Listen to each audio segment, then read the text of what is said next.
और यहाँ जो ये घटना हुई है इसमें पुलिस प्रशासन और राजस्व विभाग की सारी कमियां हैं, क्योंकि हमें पता चला कि ये 1995 से मुकदमा चला है इस ज़मीन पे, और ज़मीन सरकारी है, न कि किसी के नाम की ज़मीन है।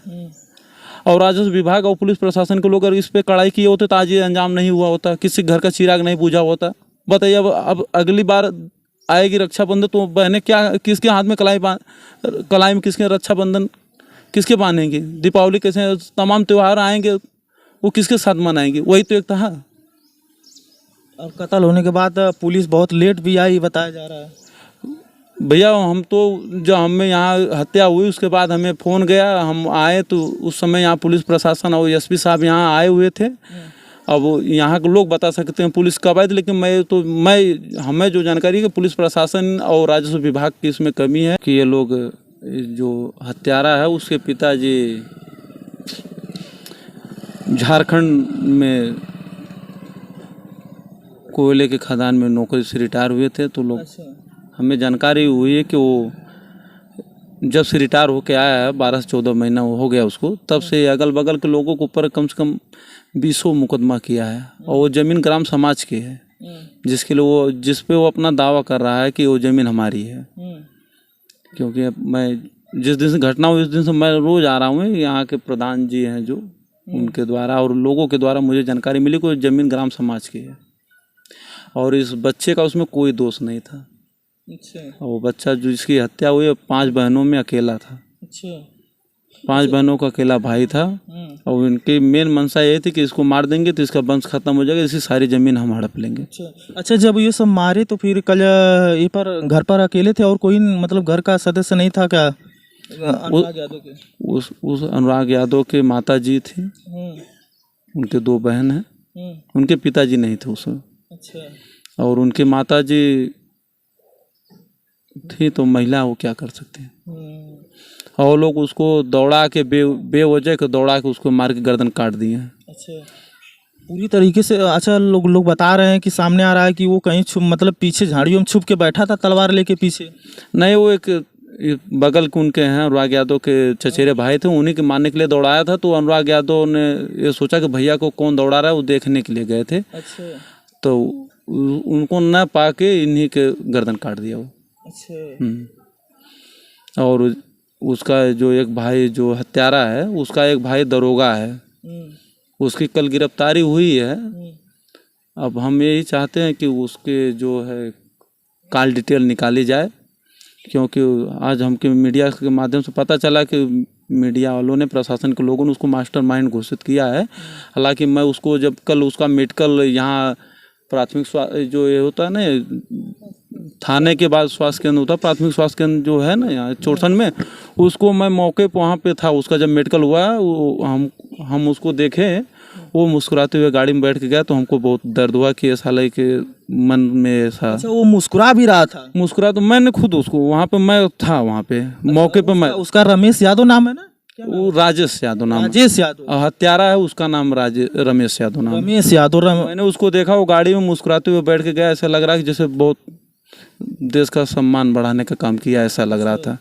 खुद वो प्रशासनिक अधिकारी, एक प्रशासन का आदमी है, उसको ये सोचना चाहिए अपने घर परिवार को कैसे रखना कैसे नहीं रखना। कानून व्यवस्था है देश में, संविधान है, उसको जरा भी सहम नहीं था कि हमने ऐसे घोर निंदनीय कार्य किया है। और बताइए एक मासूम को आप बकरे की तरह हलाल कर रहे हैं, ये आतंकवादियों वाला सलूक है इन लोगों का। और इसके घर में तलवार, पिस्टल, बम, गणासा और ग्रेनेड। अच्छा, ये शुरू से सब ऐसे ही थे? मतलब जो हत्यारे सब शुरू से ही पहले से ही इसी तरीके थे? झारखंड की परवरिश में क्या हो सकता है, जो झारखंड में रहा है वो क्या हो सकता है। उनका नक्सली उग्रवाद, हम तो ये चाहते हैं कि इन लोगों के ऊपर आतंकवाद का मुकदमा NS से लगे। हम तो यही चाहते हैं कि उसके दरोगा का सारा डिटेल निकाला जाए, क्योंकि हमारे जो बच्चा मरा हम लोग उसके रिलेशन के हैं। हम लोग दुख दर्द जान रहे, उसके 5 बहनों में अकेला था। उसे भाई साहब हम लोग सुन रहे हैं ना तो हाथ हम लोग का कांप रहा है ऐसी घटना, क्योंकि आजमगढ़ में हम आजमगढ़ से आए, वहाँ से हाथ हमारा कांप रहा है। हम बाइक चला रहे थे, एकदम दिमाग रात भर हम जाना था, हमें रात भर में मेरे दिमाग में ही चल रहा था। इसीलिए भैया अब ये सोच लीजिए उसको बेकसूर को मारते हैं, हम लोग उससे जुड़े हुए हैं, हमारे रिलेशन का बच्चा था वो। हम लोग जान रहे हैं दर्द ना। अब उसके पिताजी 3 बहनों के शादी जमीन बेहतरीन खिलाड़ी भी था वो। ताइक्वांडो का नेशनल लेवल का खिलाड़ी था। बताइए, सारे सपने चूर हो गए। अब यही हम तो यही चाहते हैं कि वो लोगों के घर में इतने बड़े हथियार का जखीरा मिला हुआ है तो उनको लोगों को आतंकवादियों वाला, और जो उसके घर के जो और भी सदस्य इधर उधर भागे हैं, पुलिस प्रशासन के लोग उसको गिरफ्तार करें, और जो उनको शरण दे रहे हैं उनको भी ऊपर मुकदमा लगना चाहिए कि आप ऐसे आदमियों को शरण क्यों दिए। उनके ऊपर NSA लगना चाहिए। ये दरोगा है जो उसको उसकी ड्यूटी खत्म हो जानी चाहिए, क्योंकि अगर इसी तरह की मानसिकता उसकी है तो जिस क्षेत्र में वो रहेगा, ड्यूटी करेगा, तो इसी लोगों को वो पनाह देगा ना। और यहाँ जो ये घटना हुई है इसमें पुलिस प्रशासन और राजस्व विभाग की सारी कमियां हैं, क्योंकि हमें पता चला कि ये 1995 से मुकदमा चला है इस जमीन पे, और जमीन सरकारी है, न कि किसी के नाम की जमीन है। और राजस्व विभाग और पुलिस प्रशासन के लोग अगर इस पे कड़ाई किए होते तो आज ये अंजाम नहीं हुआ होता, किसी घर का चिराग नहीं बुझा होता। बताइए, अब अगली बार आएगी रक्षाबंधन तो बहनें क्या, किसके हाथ में कलाई में किसके रक्षाबंधन किसके बांधेंगे? दीपावली कैसे, तमाम त्यौहार आएंगे, वो किसके साथ मनाएंगे? वही तो एक था। और कत्ल होने के बाद पुलिस बहुत लेट भी आई बताया जा रहा है। भैया हम तो जब हमें यहाँ हत्या हुई उसके बाद हमें फ़ोन गया, हम आए तो उस समय यहाँ पुलिस प्रशासन और SP साहब यहाँ आए हुए थे। अब यहाँ के लोग बता सकते हैं पुलिस कब आई थी, लेकिन हमें जो जानकारी है कि पुलिस प्रशासन और राजस्व विभाग की इसमें कमी है, क्योंकि इन लोगों ने थाने पे और राजस्व विभाग को सैकड़ों बार एप्लीकेशन दिया था, तभी कोई सुनवाई नहीं हुई। अगर सुनवाई होती तो आज ये नतीजा होता।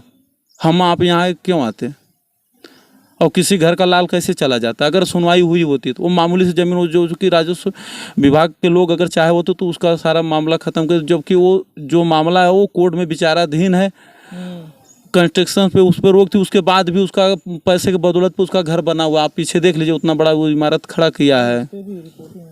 अच्छा, उस बहन को बुला सकते हैं? आएंगे, क्यों नहीं आएंगे। 2 मिनट खाली बुला दीजिए, क्योंकि वो उधर है, थोड़ा सा बुला दीजिए बस।